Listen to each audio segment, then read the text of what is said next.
Amém. Vamos nos colocar em pé, em reverência à palavra. Convido a todos a abrirem as suas Bíblias no livro do profeta Daniel.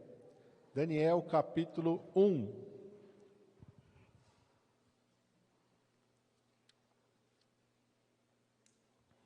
A partir do versículo 17. Capítulo 1, versículo 17.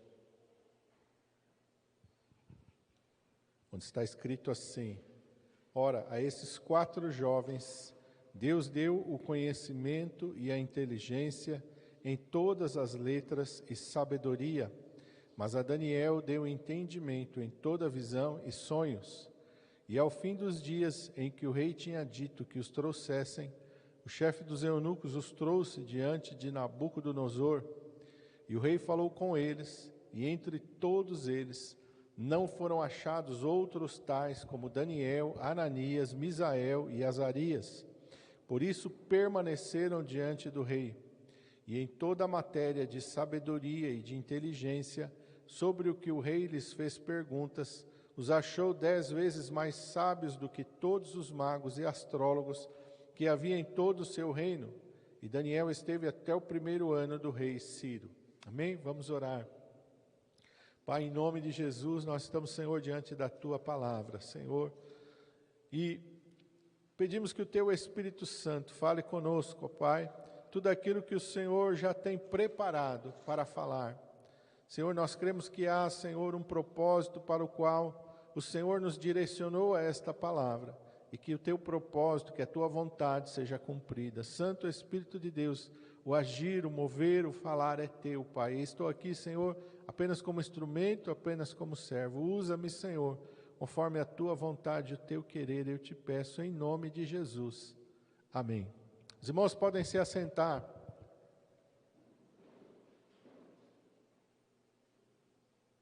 Esse texto do profeta Daniel nos mostra 4 jovens que foram levados como escravos, como cativos, para a Babilônia. E eles foram levados ali como prisioneiros, mas eu não sei se foi logo que eles estavam lá na sua terra, ou foi quando eles chegaram para a Babilônia. Em algum momento, eles foram separados das pessoas, dos prisioneiros comuns, e a palavra de Deus diz que eles foram levados até o palácio do rei da Babilônia, o rei Nabucodonosor, e o rei determinou que eles fossem criados ali, fossem instruídos em toda a cultura e sabedoria dos caldeus. O rei queria fazê-los deles servidores do seu palácio. E aqueles jovens então foram levados ali ao palácio do rei da Babilônia e foram apresentados ali ao chefe dos eunucos, dos trabalhadores que estavam ali no palácio do rei da Babilônia. E havia ali uma maneira que eles deveriam viver naquele palácio. A partir daquele momento que eles foram colocados ali, eles foram colocados debaixo da direção de pessoas que iriam instruí-los, a sua maneira de viver, o que eles iriam aprender, o que eles tinham que saber e a maneira que eles deveriam se alimentar. E aqueles jovens estão ali e eles perderam se a gente for parar para pensar, eles perderam toda a sua identidade. Eles foram levados como cativos. Eles viram a sua nação ser derrotada. Eles viram a sua cidade ser queimada. Eles viram os seus familiares, pessoas, amigos serem mortos. Eles viram o templo de Deus ser saqueado. Então toda a sua identidade foi destruída pelo rei da Babilônia e pelo exército da Babilônia. Só restava a eles agora uma chance de viver no palácio do rei da Babilônia, de fazer da Babilônia uma nova vida. Mas a palavra de Deus diz que quando estes jovens chegam ali, eles têm uma atitude de temor, de reverência para com aquilo que eles haviam aprendido. Eles não desprezaram aquilo que eles haviam aprendido. E ao cabo de algum tempo, eles são colocados à prova. E antes que eles fossem colocados à prova, versículo 17 diz que Deus deu a eles. Deus lhes deu. E aqui vai falar que Deus deu conhecimento, Deus deu inteligência e Deus deu sabedoria. O conhecimento é aquele aprendizado que nós temos que ter para você poder manejar qualquer coisa. O Silas trabalha lá com computador, ele tem que conhecer o computador para trabalhar no computador. Não dá para chegar qualquer um que nunca viu, né? O Michel trabalha com medicamento, não é qualquer um que vai entrar lá que vai saber mexer com os medicamentos. Então tem que ter um conhecimento. E a Bíblia diz que Deus deu para eles conhecimento. Deus deu para eles uma facilidade deles aprenderem, deles acumularem conhecimento. Veio de Deus, era algo sobrenatural. Que eles, tudo aquilo que eles aprendiam, eles não entravam por um ouvido e saíam por outro, eles aprendiam de fato. Deus deu para eles essa capacidade de adquirir conhecimento. Mas Deus não deu só a capacidade de adquirir conhecimento. Deus deu para eles inteligência, que é a capacidade de aplicar o conhecimento bem. E tem pessoa que tem conhecimento, mas na hora de executar, ele não sabe executar, e aí ele fica todo enrolado. Ele tem o conhecimento. E às vezes você vê isso até, principalmente na área acadêmica, né? Às vezes tem professor que é bom, ele tem conhecimento, mas ele não sabe transmitir o conhecimento. Ele não sabe ensinar, ele não sabe colocar em prática aquilo que ele tem. Mas Deus deu a eles a inteligência, a capacidade de aplicar o conhecimento. E a inteligência é algo que faz você aplicar o conhecimento de uma maneira mais eficiente do que outras pessoas, porque tem pessoa que tem a mesma formação, que tem a mesma graduação, que tem o mesmo conhecimento, mas uns se destacam e outros não se destacam, porque alguns têm inteligência mais do que outros. Conhecimento não dá inteligência, conhecimento dá para você ali uma capacidade, uma ferramenta, mas a inteligência te faz usar aquela ferramenta de maneira eficiente. E Deus deu para eles também sabedoria, e a sabedoria está acima da inteligência e do conhecimento. A sabedoria, ela vem acima do conhecimento e da inteligência. É a capacidade de você usar o conhecimento com inteligência e fazer a coisa certa. Porque tem pessoa que é inteligente, tem conhecimento, mas ele não sabe usar da maneira correta. Alguns usam para o mal, usam para prejudicar pessoas. A gente viu aí, né, o escândalo no país. Aí alguém com conhecimento e com inteligência fez um esquema para roubar pessoas. E a gente sabe que tem vários. Alguém que tinha um conhecimento privilegiado e usou a inteligência para o mal, sem sabedoria. Uma influência maligna, satânica.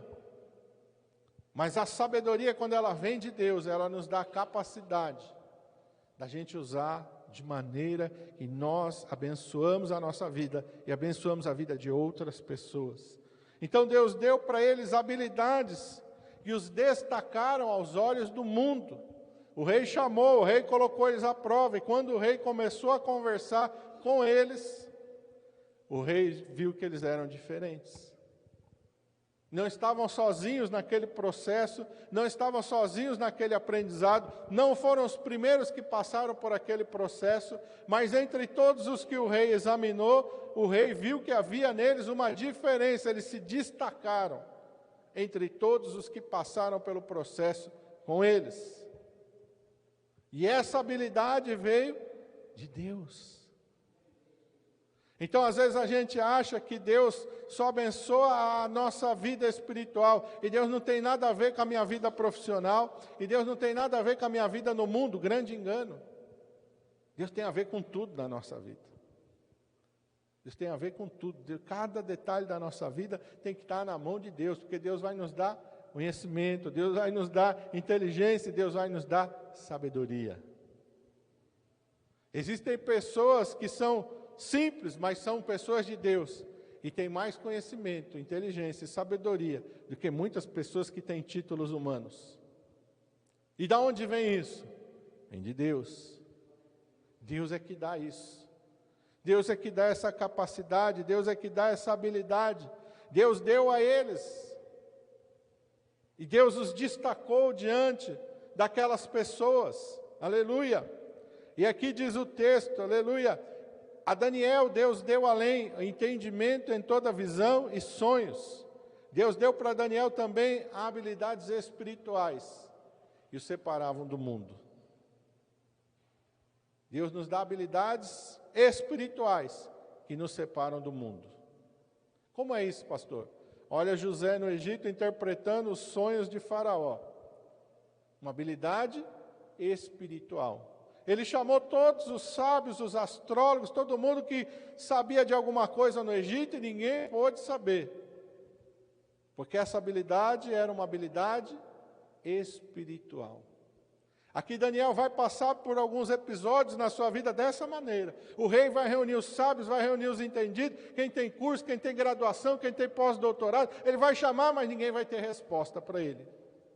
Mas alguém vai dizer, existe um homem entre os cativos de Judá, chamado Daniel, e ele é diferente. Ele tem um espírito dos deuses santos. Ele tem uma capacidade que não é dessa terra. Ele tem uma capacidade que não vem dos livros, e não vem da faculdade, e não vem desse mundo. Ele tem uma capacidade sobrenatural. Então, as habilidades espirituais nos separam do mundo. Faraó olhou José, ouviu José e disse, onde acharíamos um jovem como esse, em quem há o Espírito de Deus? Faraó viu, não, esse aqui tem mais, tem aquilo que os outros não têm. Nabucodonosor vai olhar para Daniel, vai olhar para os seus amigos, vai dizer, eles têm aquilo que ninguém tem no meu reino. Porque no meu reino as pessoas têm as coisas humanas, esses além das coisas humanas, eles têm algo espiritual na vida deles.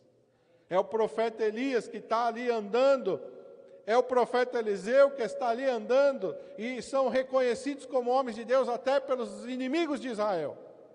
Não, lá tem um homem de Deus, lá tem um servo de Deus, lá tem alguém que é diferente, aleluia. Então os dons espirituais, as habilidades espirituais, nos separam do mundo. É diferente, a nossa vida é diferente. Esses dias atrás eu vi, não sei se os irmãos viram, um vídeo, em dois senhores descendo do carro, assim, eles desceram do carro, estão ali na calçada, acho que eles iriam entrar numa casa, chega um motoqueiro com a arma para assaltá-los, vocês viram isso? E pede celular, pede as coisas, e aí, de repente, o ladrão pergunta, mas vocês são servos de Deus? Eles, somos servos de Deus. Aí ele devolve tudo para eles e vai embora. Quem disse para ele que eles eram servos de Deus? É Deus que nos dá essa capacidade de o mundo olhar para nós e saber, ali vai um servo de Deus, ali vai uma serva de Deus, ali vai alguém diferente. Amém? Então, é isso que Deus faz. O rei vai falar com eles, versículo 19. O rei não vai achar outros iguais a eles. Versículo 20, em toda a matéria de sabedoria e de inteligência, e o rei lhes fez perguntas, os achou 10 vezes mais sábios do que os magos e astrólogos que havia em todo o seu reino. E o reino era grande. E ele dominava não só sobre o seu povo, mas ele dominava por outros povos. O rei olhou e disse, não existe outros tais. Não tem pessoas iguais. Irmãos, quando você coloca a Deus em primeiro lugar na sua vida, onde quer que você esteja, você vai se destacar. Essa provisão, essa capacitação, esse diferencial veio do Espírito Santo. E tudo isso é fruto do quê, irmãos? Vamos olhar para o que o texto nos diz, é fruto da ganância de Daniel. Daniel chegou na Babilônia e disse, eu vou governar esse lugar, eu vou conquistar esse lugar, eu vou me destacar nesse lugar, eu vou fazer e vou acontecer nesse lugar. A gente precisa se unir, falou com seus amigos, a gente precisa se unir, a gente precisa elaborar um plano para a gente crescer e vencer aqui. É isso que nos mostra o texto. O que o texto nos mostra, irmãos? O que a palavra de Deus nos mostra? O que nós precisamos olhar para a Bíblia e aprender e aplicar na nossa vida? Porque às vezes a gente olha para a palavra de Deus, a gente vê, mas a gente não aplica na nossa vida. E a Bíblia, para mim olhar e não aplicar na minha vida, não faz diferença na minha vida. Quantas pessoas conhecem a palavra de Deus, mas não faz a menor diferença na sua vida? Porque ele não aplica na vida dele. O que muda a nossa vida não é o que a gente sabe, mas é o que a gente faz. Não adianta eu saber que o carro me leva para qualquer lugar, se eu não souber dirigir. Ou se eu não pegar ele, entrar dentro, ligar a chave e sair. Adianta ter um carro na garagem? Não. Adianta eu saber que eu posso pegar um avião aqui e posso ir para qualquer lugar do mundo, se eu nunca fizer isso? Não adianta. Não vai mudar a minha vida. O que muda a minha vida é aquilo que eu decido fazer. A palavra de Deus diz que, versículo 8, Daniel propôs no seu coração não se contaminar com a porção do manjar do rei, nem com o vinho que ele bebia. Ele propôs algo no seu coração. Mas se ele não coloca aquilo que ele propôs em prática, não ia fazer a menor diferença na vida dele. Ah, mas o rei mandou que eu me assentasse na mesa. Então, eu até não queria, sabe? Mas o rei mandou, eu tenho que me sentar na mesa. Eu até não queria, sabe, me envolver com certas coisas, mas eu sou obrigado a me envolver. Quantos crentes estão agindo assim? Eu até não queria fazer isso, mas eu acabei fazendo, porque, olha, eu estava ali, porque, o meu amigo, a minha amiga, o meu filho, a minha filha, o meu pai, a minha mãe, alguém falou e eu acabei fazendo. Não é isso que Deus quer ver em nós. Daniel propôs no seu coração e ele tomou uma atitude, ele foi ao chefe dos eunucos, aquele que estava encarregado sobre a vida dele. Ele disse, olha, nos conceda, nós não vamos nos contaminar. O homem aceitou de pronto? Não, o homem falou, não, peraí. A sua vida está na minha mão. Se o rei olhar para você e ver que você está magro, ver que você está abatido, eu perco a minha vida. Não, eu não posso fazer isso. Daniel desistiu? Não, então experimenta os teus servos. 10 dias. Dê só legumes para beber, dê só água para a gente beber. Separa a nossa dieta, uma dieta de legumes e de água. Depois de 10 dias, o Senhor olha para a nossa vida. Por que Daniel está fazendo essa proposta? Porque Daniel tem certeza de que isso está na direção de Deus. Você tem que fazer coisas que você sabe que está na direção de Deus. O que está na direção de Deus? Aquilo que está na Bíblia, irmão. Será que Deus quer que eu faça o que está na Bíblia? Você não precisa perguntar para Deus se Ele quer que você faça. Você tem que fazer. Mas será que eu tenho que fazer isso? Eu li na Bíblia. Está na Bíblia, irmão, obedece. Faz, se submete. A gente tem que colocar aquilo que está na Bíblia em prática na nossa vida. Porque senão acontece com a gente o que Jesus fala lá em Mateus capítulo 7. Ouve e não pratica. Vai chegar uma hora que vai acontecer o quê? A casa vai cair. Vai ser grande a ruína. Vai ser grande a decepção.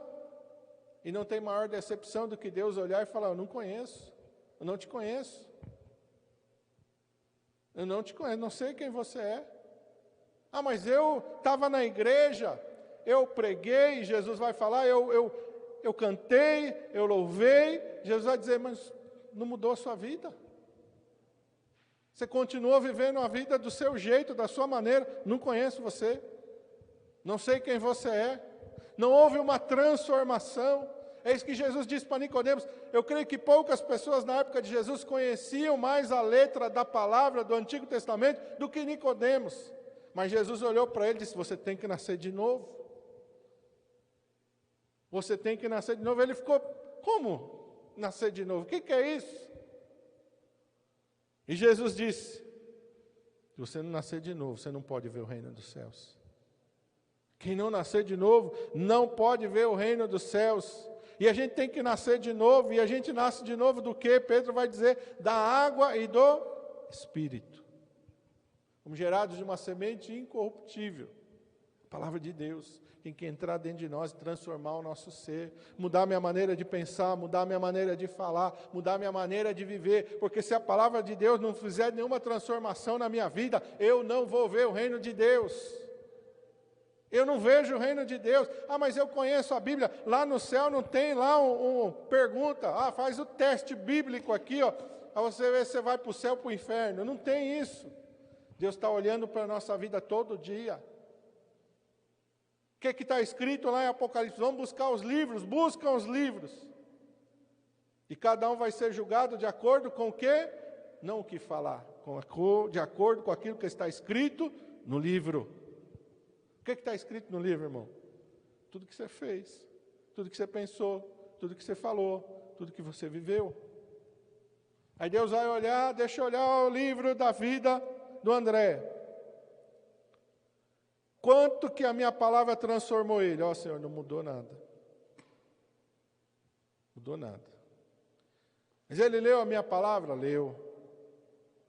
Ele conheceu a minha palavra? Conheceu. Não mudou nada? Não. Mudou nada, não, Senhor. Não conheço ele. Não sei quem ele é. Porque Deus só conhece aquele que é gerado de novo. O mundo diz, todo mundo é filho de Deus. Você já não ouviu isso? Todo mundo é filho de Deus. Mas a Bíblia diz, somente aqueles que creram é que receberam o poder de serem feitos filhos de Deus. Deus não conhece quem não nasceu de novo. Deus só conhece quem nasceu de novo. Quem não nasceu de novo, Deus vai dizer, apartai-vos de mim, eu não conheço. Não conheço, não sei quem você é. Jesus disse, aquele que me confessar diante dos homens, eu confessarei diante do meu Pai. Aquele que me negar diante dos homens, eu negarei diante do meu Pai. E não é só o que a gente fala, é o que a gente vive. As pessoas olham para nós, pode dizer, ali vai um servo de Deus, ali vai alguém transformado pelo poder de Deus, ou não, eu sou quem eu era. Do mesmo jeito, continuo minha vida do mesmo jeito. Não teve uma mudança, não teve uma transformação. Eu estava conversando com uma irmã, olha como que Deus faz. Uma irmã lá do Japão, começou a me mandar mensagem, pastor, estou ouvindo a mensagem, comecei a conversar. Aí eu falei de nascer de novo, de ser uma nova criatura. Ela falou, eu não sei o que é isso. Quantos anos a senhora está na igreja, irmã? Bastante tempo. Nascer de novo, pega a sua Bíblia, abre no capítulo 9 de Atos dos Apóstolos, bem prático. Bem simples para a irmã ver uma transformação de uma vida. Paulo era perseguidor da igreja, ele odiava Jesus e odiava crente. Mas ele encontrou Jesus e ele não foi mais o mesmo. Daqui a pouco Paulo está pregando em nome de Jesus, está falando do amor de Deus, da graça de Deus. Ele nasceu de novo. Agora eu entendi, pastor. Agora eu entendi o que é nascer de novo. Quantas pessoas estão assim, irmão, dentro da igreja, não sabem o que é nascer de novo? Não sabem o que é ser uma nova criatura? Nós temos que ser uma nova criatura, irmão. Evangelho não é para a gente vir aqui e aprender um monte de coisa que você vai colocando na mente. Não. Evangelho é vida, é transformação. Tem que mudar a minha maneira de falar, tem que mudar a minha maneira de pensar, tem que mudar a minha maneira de agir. Eu tenho que ser uma outra criatura. Eu tenho que ser uma pessoa diferente do que eu fui. Não importa, irmão, onde você nasceu. Eu nasci dentro da igreja. Eu fui criado no Evangelho, mas eu tive que nascer de novo. Porque até determinado tempo da minha vida estava tudo aqui, mas eu não vivia nada do que eu sabia. Eu não vivia nada do que eu aprendi. Eu era uma pessoa que quando eu estava lá na escola, quando eu estava no trabalho, eu era um ímpio.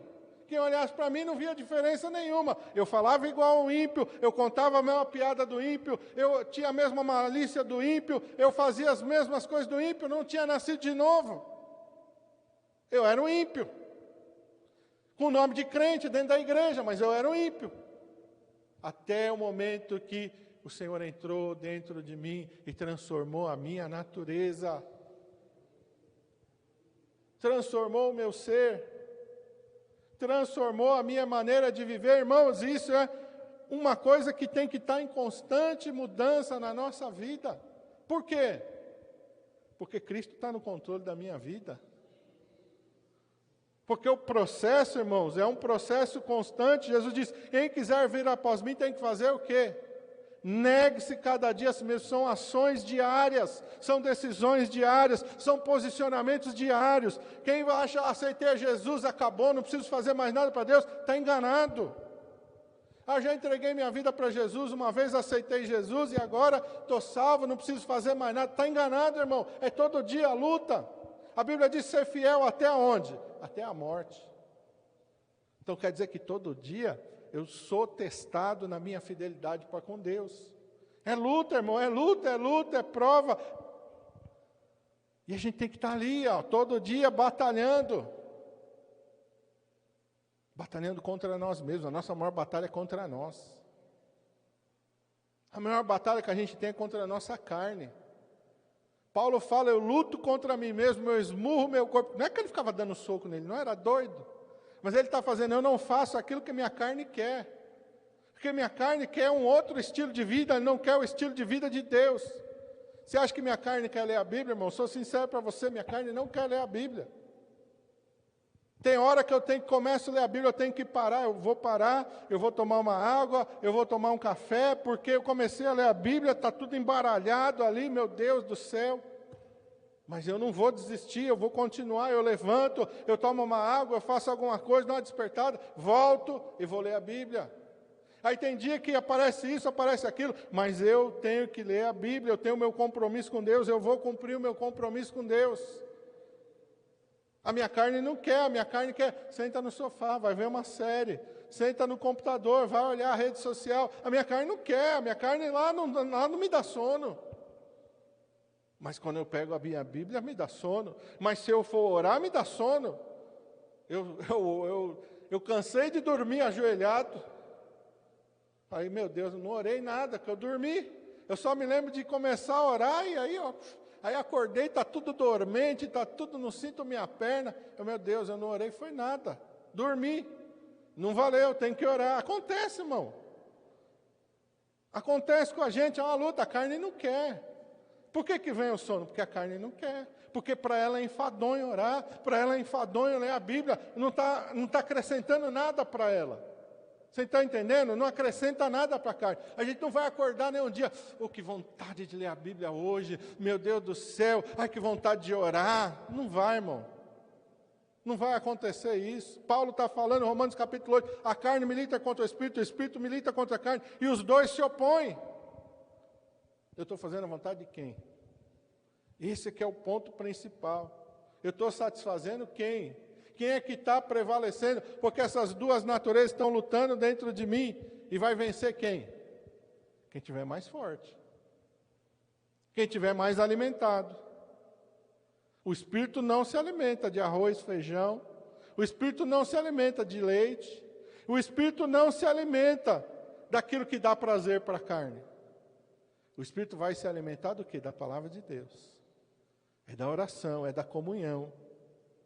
Então eu tenho que ter um esforço. Daniel e os seus amigos tiveram um esforço. Irmão, era fácil sentar na mesa, ver todo mundo participando dos manjares do rei. E eles ali comendo chuchu, batata, cenoura. O pessoal lá tomando os melhores vinhos e eles tomando água. Paz para hoje, crente não bebe, pastor. Tá bom, aí o irmão está lá tomando uma coquinha bem gelada lá, que fala que Coca-Cola é ruim, é mentira, é bom. Aí você fala, não vou tomar Coca-Cola não. Estou de jejum. Aí você vê lá aquele churrascão, né, que para mim é churrasco, né? Aquela carne, aquela fatiana aqui, do suculento. Você fala, não, hoje estou de jejum, meu Deus do céu. Né? A carne não fica satisfeita, irmão, dá dor de cabeça, dá um mal-estar, a gente fica ruim, é ou não é? Porque a carne não quer, não, eu quero comer, não, que jejum nada, eu quero comer,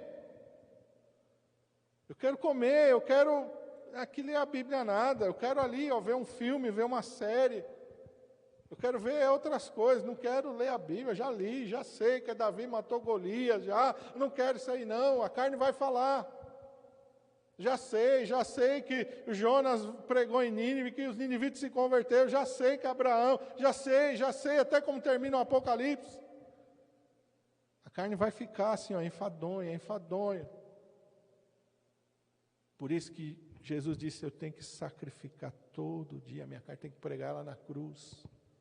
Lutero fala uma coisa que é verdade, ele falou, eu pensei que o meu velho homem tinha morrido no meu batismo, mas eu descobri que ele sabia nadar e que ele me persegue todo dia. Ele está lutando com a gente, lutou com Daniel e os seus amigos, mas eles persistiram. O fruto, meu irmão amado, colhe quem tem paciência. Você não vai plantar uma semente hoje, vai comer o fruto amanhã. Você vai ter que cuidar daquela planta, você vai ter que cuidar dela crescer, você vai cuidar da terra, ela vai crescer, ela vai se desenvolver.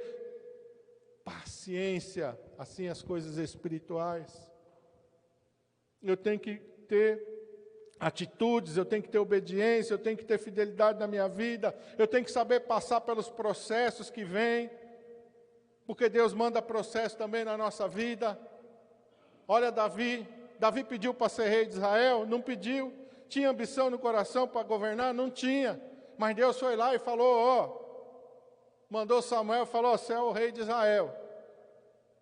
Aí pronto, vou para o palácio, no outro dia bato na porta e falo, Saul, pode sair que agora sou eu. Não, ele não pediu nada disso, mas começou a ser perseguido. Saul começou a chamar de conspirador, está conspirando para tirar o reino, é um traidor, é um safado, é um sem vergonha. Viveu com essa peste há muito tempo da vida dele, sem ter feito nada, sem ter buscado nada disso para ele. Mas desistiu? Não. O nosso problema é que quando fica difícil a gente começa a desistir, a gente começa a desanimar, a gente começa a deixar para lá. Quando a palavra de Deus diz que nós temos que ir até o final, é até o fim, aquele que leva a preciosa semente, como diz a palavra de Deus? Deitado em berço esplêndido, a bordo de uma carruagem? Não, aquele que leva a preciosa semente andando e chorando. Andando e chorando. Porque muitas vezes, irmãos, é assim a nossa vida. Eu vou aqui passar por luta, tribulação, meu Deus do céu, saio de uma, entro na outra, saio de outra, entro na outra, saio de outra, entro na outra. Mas é assim, no mundo tereis aflições, mas tem de bom ânimo, não desanima não. Não volta atrás não. Aí você vai ver Daniel e os seus amigos, parece que tudo se resolveu aqui. Não, capítulo 2 eles são sentenciados à morte. Aí escapa do capítulo 2, capítulo 3 vão para dentro da fornalha de fogo ardente. Aí no capítulo 6 Daniel vai para dentro da cova dos leões. Até o fim. Até o fim, irmão. Foi passando luta, tribulação, mas não voltaram atrás. Mas não desistiram, mas não desanimaram. Mas não buscaram o seu próprio interesse. Mas não buscaram o que, irmãos? Ó Geazi, eu vou atrás do Naamã, porque se eu pegar 2 talentos de prata do Naamã, eu compro um campo, compro olivais, compro vinhas, faço a minha aposentadoria. Aí Deus não chamou ele para comprar nada disso. Terminou? Leproso. O que adiantou?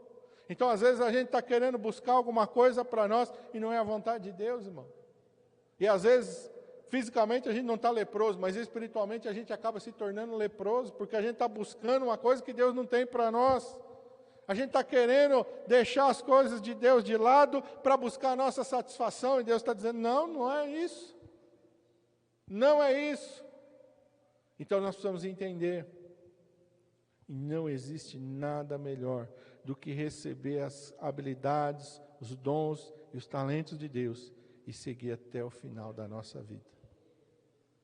Paulo está indo para Roma, Paulo vai ser preso em Roma. Mas no meio do caminho tem o quê? O naufrágio. Morreu alguém que estava no navio? 270 e tantas pessoas. Morreu alguém? Por quê? Porque Deus falou, dei para você, Paulo, cada uma das pessoas que estão contigo nessa embarcação. Por que Deus deu para Paulo? Cada uma das pessoas que estavam com ele na embarcação. Porque com certeza ele estava orando. Senhor, não deixa nenhuma dessas pessoas morrer. Senhor, preserva a nossa vida. Está difícil, estamos aqui no meio da tempestade. Vários dias, sem ver o céu, nem de dia nem de noite. Não dá para ver sol, não dá para ver estrela, não dá para se guiar. Estamos sendo levados há vários dias aqui, ó. Não vai terminar bom isso aqui, Senhor, eu estou sabendo. Nós vamos naufragar em algum momento aqui, porque nós estamos há vários dias, a Bíblia acho que, se eu não me engano, mais de 10 dias navegando sem ver sol, sem ver lua, sem ver estrela, sem nada. E naquele tempo não tinha bússola para levar, tinha que navegar olhando para o céu ou para as estrelas. Mas Deus disse, nenhuma das pessoas que estão com você vão morrer, eu dei na tua mão. Eles descem na ilha, descem em Malta lá, está frio, está chovendo, vão fazer uma fogueira, Paulo está lá na fogueira. juntando lenha, o que acontece? A víbora gruda na mão dele. E se fosse na sua mão, irmão, você ia falar, não quero mais saber de nada. Aí, escapou do naufrágio, a víbora me mordendo aqui. Meu Deus, não tem um dia de sossego, não tem um dia de alegria. Paulo está preocupado, sacudiu no fogo lá e vamos embora. Aí as pessoas começaram a olhar, esse homem é homicida. Começaram a falar mal dele, é homicida, olha aí. A justiça de Deus não vai deixar ele viver. Escapou do naufrágio, ele tem que morrer, a víbora mordeu ele. Paulo está preocupado com isso? Não. Aí não inchou, não passou mal, não deu dor de cabeça, não deu vômito. Daí o pessoal começou a falar diferente. Não, esse homem é o santo homem de Deus. Olha. Não morreu no mar, a cobra, nem o veneno da cobra mata ele. Ele é um santo homem de Deus. O mundo é assim mesmo, a nossa vida é assim mesmo. Tem uma hora que estão tacando pedra na gente, outra hora estão batendo palma, uma hora a gente é a melhor pessoa do mundo, outra hora a gente não vale para nada, mas seguimos em frente, agradando a Deus e fazendo a vontade de Deus. A nossa recompensa vem do Senhor. Daniel vai servir, os seus amigos vão servir, vão até o final, Deus vai falar tantas coisas. No final do livro de Daniel, ele ainda está preocupado, ele está querendo saber mais, ele está velhinho, ele está querendo, e Deus fala, descansa, Daniel. Descansa. Isso não é para o teu tempo, não é para os teus dias, sela essas palavras. Você vai descansar em paz, você vai morrer, você vai para a glória, fique em paz. Eu vou levantar lá na frente João, vou dar mais detalhes para João, vou revelar mais coisas para João, para você até aqui está bom. Você já viu muita coisa, Daniel, você já viu muita coisa, já falei muita coisa para você. Descansa agora, mas lá no final, irmão, lá no final, que a gente possa olhar para isso e saber que tudo aquilo que nós precisamos, seja para a nossa vida material ou para a nossa vida espiritual, é fruto da nossa comunhão com Deus. Cada problema, cada dificuldade, cada adversidade, se eu estiver na presença de Deus, Deus vai me dar conhecimento, inteligência e sabedoria para resolver qualquer questão da minha vida. E se eu continuar buscando a Deus, Ele vai começar a me dar dons espirituais. Vai me dar coisas que esse mundo não tem, mas que o Espírito Santo tem para nos dar. Feche teus olhos.